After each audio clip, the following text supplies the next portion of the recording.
So, guys, I'm going to give you a couple tools to think about percentages today. And this one is on this website called Geogebra. And I've shared the link with you back on the checklist. So you can come and use this tool yourself. Okay. Um, what's pretty great about it is that it shows you how percents work in a visual way, and it does the calculations for you real quick. Okay. So you can actually use this to solve problems as well. It's almost like a calculator in that way.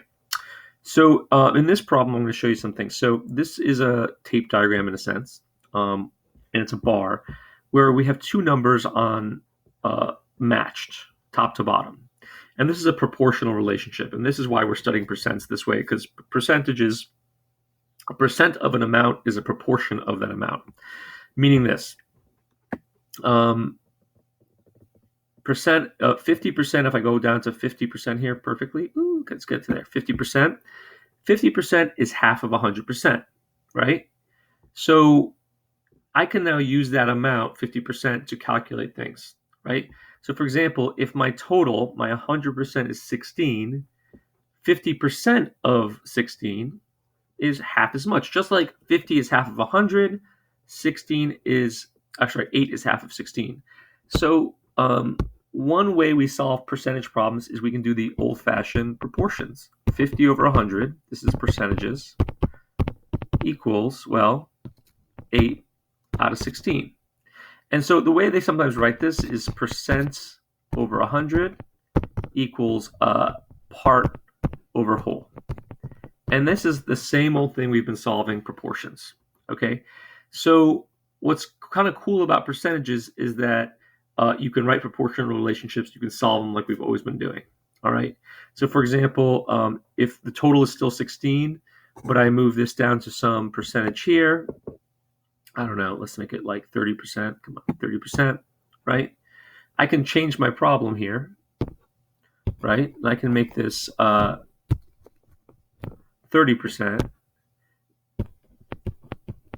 So 30% out of 100 is how much out of 16? And I can try to figure this out, right? I can do cross multiplication and solve it that way or whatever. So you can solve percentage problems using the old proportion way, but I'm going to show you a little bit of a shortcut here that's going to help us out. So when you do this math out, it'll give you the right answer. But I'm going to, and hopefully that's something we've done a lot of and you feel comfortable with. And you're always welcome to do that. But there is an easier way. And I'm going to talk more about this in the other video too.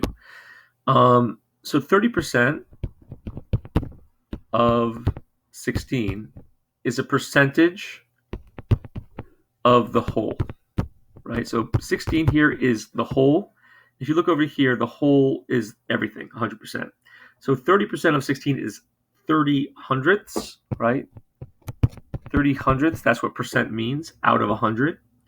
Or another way to write that is 30 hundredths that way, 0.30. So from last week and the week before, we talked a lot about rewriting percents as decimals, fractions, all that. So a percent of a whole is a fraction of a whole. And the quickest way to do it is actually using decimals. Because here's why. I can take 0.30 and of a whole is basically just times. It's a fraction of a whole. You also could have written it this way, 30 over 100 times 16, right? Those are both correct. And either way, I mean, this was the quickest way in your calculator. A percent of a whole, quick calculation, 0.30 times 16, boom, done. All right. So that's awesome. Some of you might have noticed 30 hundredths is the same as 3 tenths. That could have worked out here. But you see this calculation here, and I want to just really highlight it, is this one right here, so easy to plug into a calculator. So 30% of 16 is, if I get my calculator out, I got one of these ones from school. I know you guys don't have them. I'm trying to get you a cool one for your computer. More on that later. I can do 0.30 or just 0.3 times 16. I remember that 0 here for 30%. I do need to go to 2 decimal places to show that I'm thinking in terms of hundredths, but we know the 0 here doesn't really count. So 0.30 times 16 equals, and my answer should be, just like it told me here, 4.8. You see that on the screen here too. So 4.8, you look at my calculator in my video here. This is also 4.8 right down here, right? Not surprising. So this thing does that calculation for me. So if I give you a problem, I say, what's 70% of 40? So what's 70% of 40? You could go here, and you could, here, let me erase some of this right here. You could basically open up this page, and you could click right here. 40 is the total amount, and you could drag this guy up to 70%. So you get there perfectly. Let's see, 70%. Boom, answer's 28. So this is a calculator. It does it for you. It also shows you what 70% of 40 means. 70 is 70 out of 100 is more than half, right? And so more than half of 40 is 28. That makes sense. So these picture hopefully makes sense that more than half of 100%, more than half of 40, 28, 70. It's all matching proportionally, right? The quickest way though is right here. 70% of 40. I go 0.70. 0.70. You can kind of see it. Times 40. Boom. 28. So you should know how to do it on your own too. It's just the percentage as a decimal. 0.70. 0.70 times, or I can say 0.70 times 40. And boom, you found the percentage. Okay? So I could have multiplied by a fraction. That's harder. It just takes more calculating. I like the decimal, but you can do it either way. You could also have set it up as a proportion.